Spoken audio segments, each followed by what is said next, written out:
I was traveling to Kosovo in the spring of 2000 with my friend Arlene Odergon.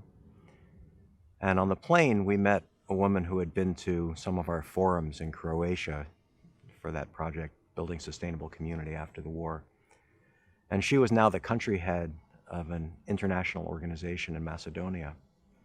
And she asked us if we had time to come to Macedonia and do a workshop about working with conflict, and particularly interethnic conflict in Macedonia, for her organization and also other professionals. And unfortunately, Arlene didn't have time to go in her schedule, but luckily her partner, Jean-Claude Odergon, who's also a dear friend and colleague of mine, was able to go. So in June of 2000, we went to Macedonia. So Macedonia hadn't gotten involved with the wars that had ravaged its neighbors, but tensions were rising in June of 2000, and in fact, about 6 months later, armed conflict did break out in Macedonia. So tensions were just starting to heat up there when we went there. And nobody who was at that seminar wanted to be seen as an extremist or be seen as somebody who was going to tear the country apart or tear the seminar apart. And there was like a palpable sense of that we want this conflict to kind of be tamped down. So that was kind of the setup when we went there, and which was totally understandable. And so one of the things that we did in this workshop, Jean-Claude and I introduced some process work ideas around privilege. And so I'll just say them very quickly here. One of the basic facts about privilege is those of us who have privilege, when we have privilege, we're almost always unconscious of it. But those of us who don't have privilege in a given situation are always acutely aware of that. So another fact about privilege is that unconscious privilege exacerbates conflicts. So basically what happens is the side that has the privilege says, I don't know what you're talking about. What are you talking about? I don't have privilege. We're all the same. And then of course, which is a normal thing, because the basic fact about privilege is that we're unconscious of it. People aren't trying to do that. It's just what happens. But then the side that doesn't have the privilege just gets about that, which is normal too. Last fact about privilege I want to mention is that a good way to resolve conflict is to recognize your privilege and to become more aware of it. So after we did that short theory on privilege, we did a group process about privilege. So we started the group process, and the Macedonian Slavs, who are the majority in Macedonia, started it off by saying, you Westerners, you're just coming here and stirring up trouble. What's the problem here? This theory that you just gave about privilege, that's just not true. We're all equal in Macedonia, and if anything, the minority in Macedonia, you guys have more privilege than we do because there's like affirmative action laws and you get extra slots in the university and stuff like that. So like, why are we even having this conversation? Then the Macedonian Albanians, the ethnic Albanians, that's the largest minority group in Macedonia. They said, what are you talking about?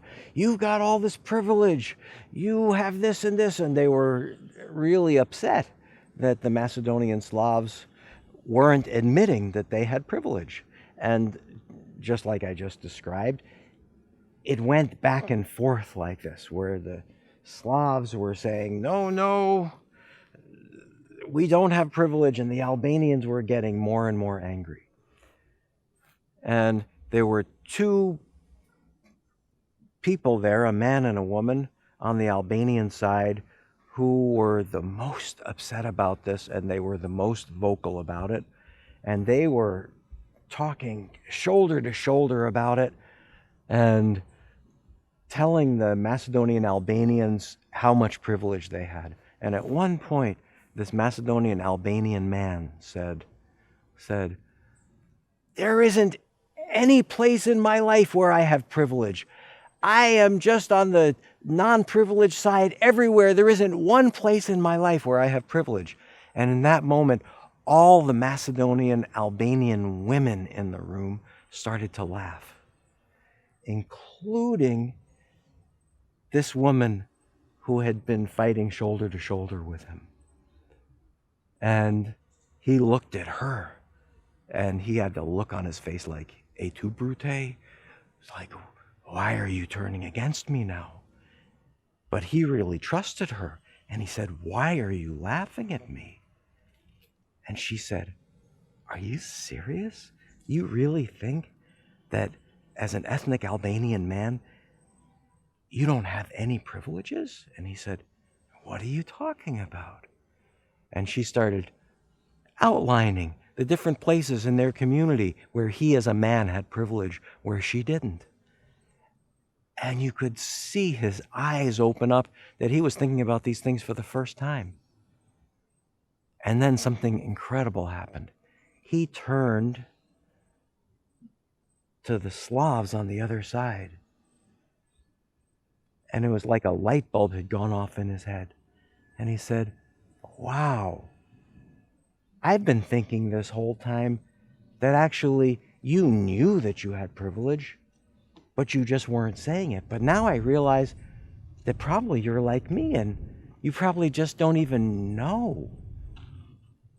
And the Macedonian Slavs were over here, and they said, their jaws were just dropped because they had watched this whole thing.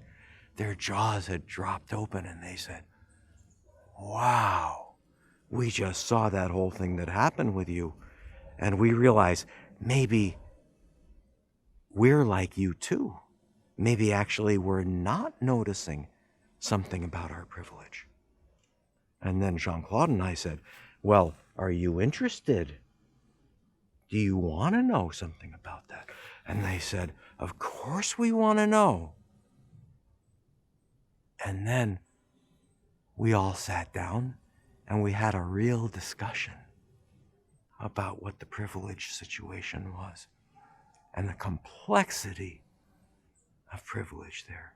Because as we see from that story, privilege is a complex thing. It's not just, I have privilege in all areas of my life. I don't have privilege in all areas of my life. There's always areas where we have privilege and where we don't. And that's really important to see. And as we see in that story, not owning that, not just owning it, because owning it is as if you know it, not trying to learn about that, asking about that can inflame conflict. And when you start getting interested and curious about it, then that can really not just resolve conflict, but bring people together.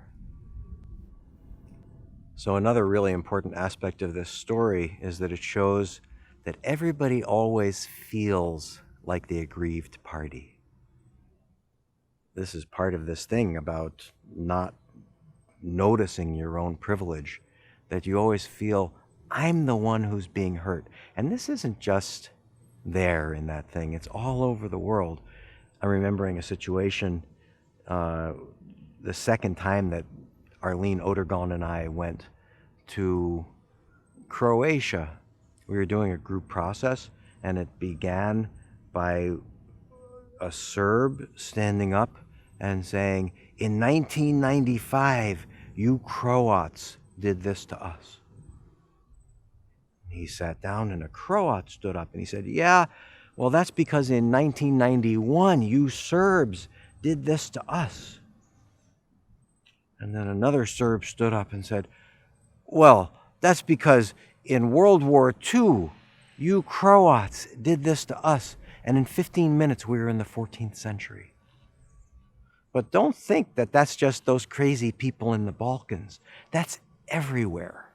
That's all around the world. That's every kitchen table all around the world. Just think about that yourself. How much do we all think, I'm the one who's hurt? And how little do we all realize, wow, where have I had power that's had impact on somebody else? That would be a different kind of world if we would start thinking about that too.